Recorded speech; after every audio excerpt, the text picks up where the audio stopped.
In this video, we're going to talk about how to teach your puppy how to ring the bell to go outside and go potty. I'm Will, your trainer here at Kind Like Canine Training, and we're getting into it right now.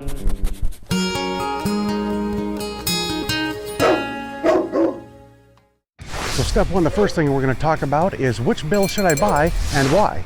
For the most part, I suggest getting a single bell on a rope as opposed to multiple bells and as opposed to the kind that you just set on the floor. They also have mounted ones that you could mount by the door. That's okay because your dog is used to using their nose to smell everything and their mouth to touch everything because they don't have hands. The other problem with the floor mounted ones is they can easily become a toy for them to take off and chew. But still, your puppy isn't as used to using his paws to do things as he is his nose and his mouth. So I suggest a single bell hanging from a rope. Some dogs can be afraid of the bell. So if you have one single bell as opposed to, 6 or 8 bells all going off at the same time, a dog that's kind of fearful or kind of skittish, you might have a harder time training them with that because it freaks them out. You first have to get them conditioned training them for it, and you can certainly do that. Here, I recently searched on Amazon, and I had a hard time finding a single bell on a rope. So you may just want to buy the one you can find and clip off any extra bells that you don't need if you happen to have a skittish or fearful dog. If you want to learn how to get rid of unwanted behaviors and bring balance back to your pack, start right now by subscribing and clicking the bell so you don't miss anything. Tip number 2, teach the touch command. First off, as you'll often hear me say, baby steps are better. And what I mean by that is to break down each new behavior into small, easy to learn increments. So we start the touch command simple enough. You start by using your open palm towards your dog. We put it down so it's facing your dog just a few inches away from nose, and we simply say touch. This step is pretty easy. You put your hand down there whether you have a treat or not. They'll usually come and touch your hand with their nose, and that's exactly what we want. When they complete this, we say yes and give them a treat.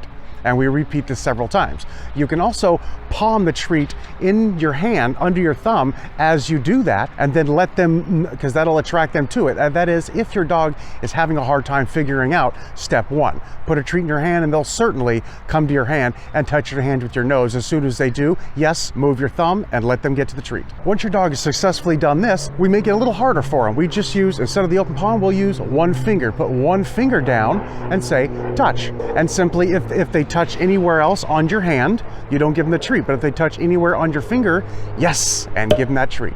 And once they're able to do that successfully a few times, we can move on to step 3. And step 3 is touch the bell on the floor. So we put the bell on the floor, and we say touch as we touch the bell with our finger. Now in the first part of step 3, we leave our finger there so they know to touch our finger. Once they get this a few times, of course, you touch, treat, touch, treat, touch, treat, repeat. Once they get this, touch, and then remove your hand quickly to see if they'll go right to the bell and touch.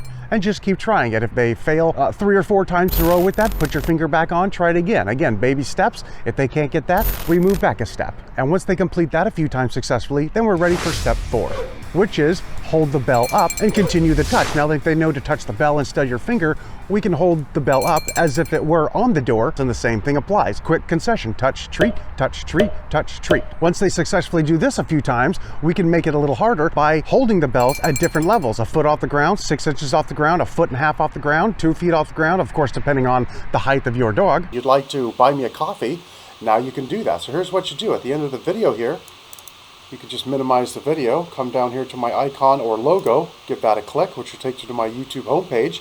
And you see in the lower right of the channel art, this little coffee cup. Just click on that, which will take you to the Buy Me a Coffee website. And you see my page, same header as the YouTube.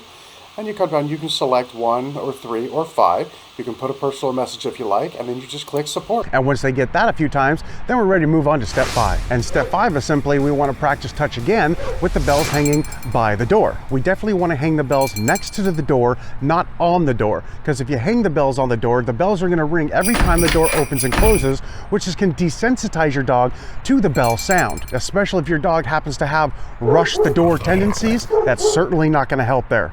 So we want to put the bells next to the door, not on the door. This is very important. Now we can continue on to step 5. So we hang it next to the door and we just repeat the exact same thing. Touch, treat, touch, treat, touch, treat. And once they get that a few times, we can move on to step 6. So step 6 is teach your dog why they're to ring the bell. And this is really where the awe moment comes for your dog, where they actually get it. So in this step, you're going to want to employ a friend or family member to help you out with this. So you're going to want to go outside the house with treats in hand, ready to go. And you're going to want to call your dog. As soon as your helper on the inside of the house hears you start calling your dog, they will say touch. As soon as your dog touches the bells with their nose, they can open the door, release the leash, and let your dog run to you.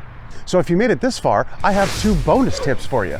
And the first bonus tip is why you shouldn't teach your dog to scratch or bark at the door to be let outside. Anytime we allow a dog to practice a behavior and reward them for it, they're going to get better at it. And they're likely going to use that same behavior in other aspects and things around the house. So by teaching your dog to scratch at the door, they're likely going to start scratching at the fridge, the kitchen cabinets, your bedroom door, bathroom door to be let in, and all these things, if your dog isn't already doing those things. And the same goes for barking. You certainly don't want your dog to be barking for every little thing that it wants. So it's much better to teach them a positive behavior like ring the bell. And bonus tip number 2, the cure for excess bell ringing. Once your dog learns this, you may find that your dog is ringing the bell unnecessarily just to get you to come to them or to get attention from you or whatever they're going to do. So if you see this starting to happen, then we could say something like, oh, I guess it's training time, and then take them outside and do some training. But specifically, do something that you know they don't like doing long down stays in the wet grass, or anything that you know that your dog doesn't particularly like to do. If you do this a few times, your dog will surely understand that the bell is only for going to the bathroom. Bonus tip number 3 is just if they start ringing the bell unnecessarily, you can just take the bell down for 2 or 3 days and then put it back up.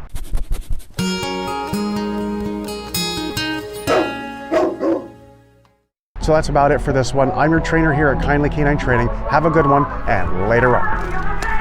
And once they complete that a few times successfully,